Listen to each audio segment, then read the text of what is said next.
Yeah, I wanted to talk about Phantasm. Reggie Bannister, But he passed away recently, he right? passed away recently. Yeah, yeah. Yeah. I saw a clip of him, and Hmm. Phantasm is one of the greatest independent horror film franchises ever made. The first one was legitimately a low budget, and let's see if I can bring up the budget. Don Cascarelli directed, $300,000 budget. Wow. Given that's still a lot of money because Early 80s? it was yeah 1979. Wow. Okay. Wow.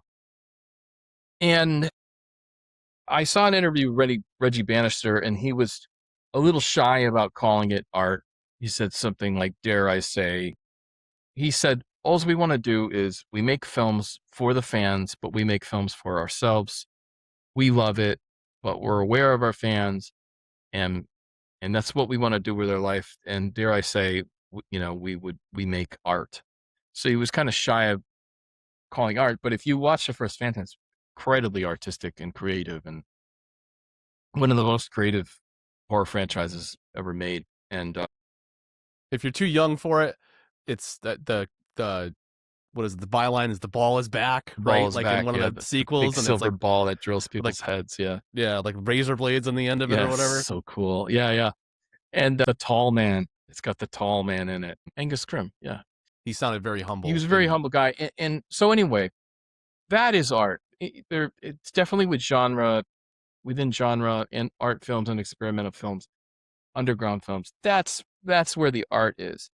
Hollywood sucks so bad that I just even the what people call like the some of these internet celebrities call people normies, and meaning just like your mainstream viewer, right. I just can't understand why you would even go to the theaters nowadays for 99% of this stuff.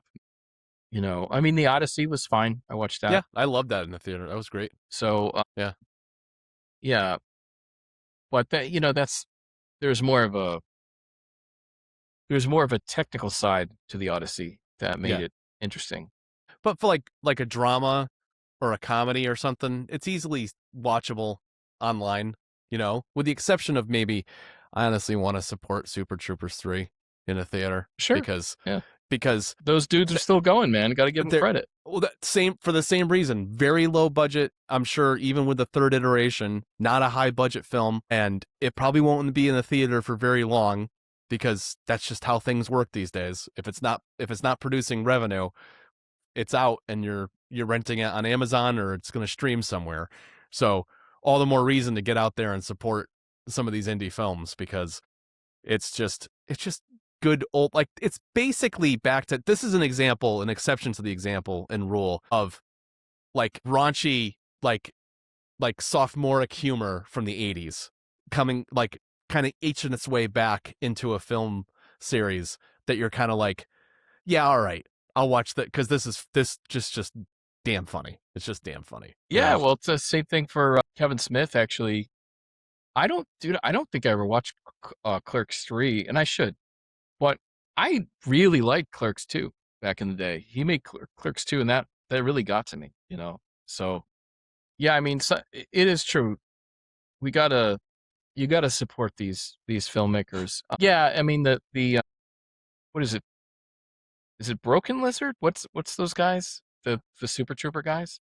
I think you're right. It's something like that. Uh, Given they did make some studio films, but they definitely were a comedy squad. They were independent, and they were a comedy troupe, I believe. And no, I think like that's the kind of stuff you wanna support. Yeah. I Or don't like know. Brain Candy back in the day, right? With the kids in the hall, Yeah, doing Brain Candy. Like it tanked at the theater because nobody understood it. And you weren't supposed to. It was just dumb, stupid fun, it was right? so good though. Yeah, yeah, Yeah. yeah. That show is so well made, incredibly well made. It's one of the Kids in the Hall is one of the best made shows. Also, Mr. Show. Mr. Show was one of the Yeah. most well put together, comedy The shows. cuts, the cuts where like something like a pen drops and then it goes right into the Yeah, next scene. like cuts, Like just great match cuts, and transitions. Yeah. transitions. Yeah, Yeah. just fantastically directed. Yeah, very cool.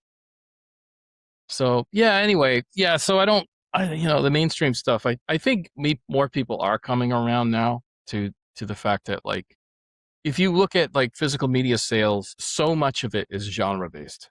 So much of it is horror or old. They'll go back like companies like Vinegar Syndrome will clean up old prints and they even Do a have this. re-release. Yeah. Yeah, they have this thing called Degausser, which will if they can find a good tape master, Mm-hmm. they'll work with that. But it's got to be a pretty specific thing. Okay. So, which I thought was a really cool angle.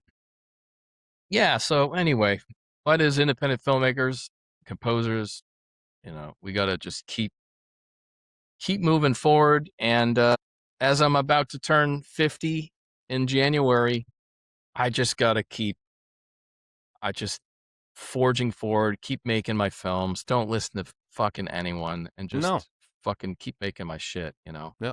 Between now and then, I'm sure we're gonna have the next project on the discovery board and figuring out, you know, what what the story is and what we want to do. Between, I mean, it's gonna take a few months. There's gonna be a few months of us, I don't know, playing Arc Raiders or the next best thing, and just shooting the shit and trying to figure out what we want to talk about next. But it usually comes to us in a dream. No, it comes to us, in the most unlikely places. We'll get something in our news feed on social media, or I'll see an article somewhere and I'll throw a couple things at the wall, a little spaghetti at the wall with Tom, and be Yeah. like, hey, what do you think about this? Or what do you think about that? And then Tom comes back. Maybe it's not exactly what I said, but then there's like a different flavor. And he's like, Yeah. It just I'm not says really into that. spaghetti.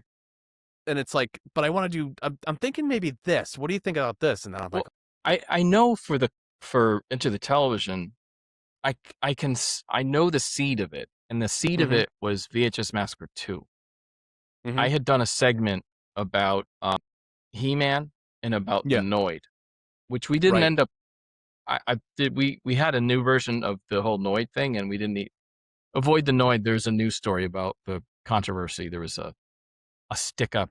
This guy thought the TV was talking to him, and anyway, yeah, we didn't end up using it. But that was from VHS Massacre 2. It didn't fit in the narrative of VHS Massacre 2. But I remember on those VHS tapes coming across old tapes that had old commercials on them mm-hmm, and being fascinated by that. And so we had exhausted a bunch of other stuff. American Expendables was about that catalog of films. And I think we'd stumbled across a few random commercials, weird stuff. And then I was like, there's something here. We could do it. But the problem was the idea of just making a doc about commercials is absurd. And the way we did it is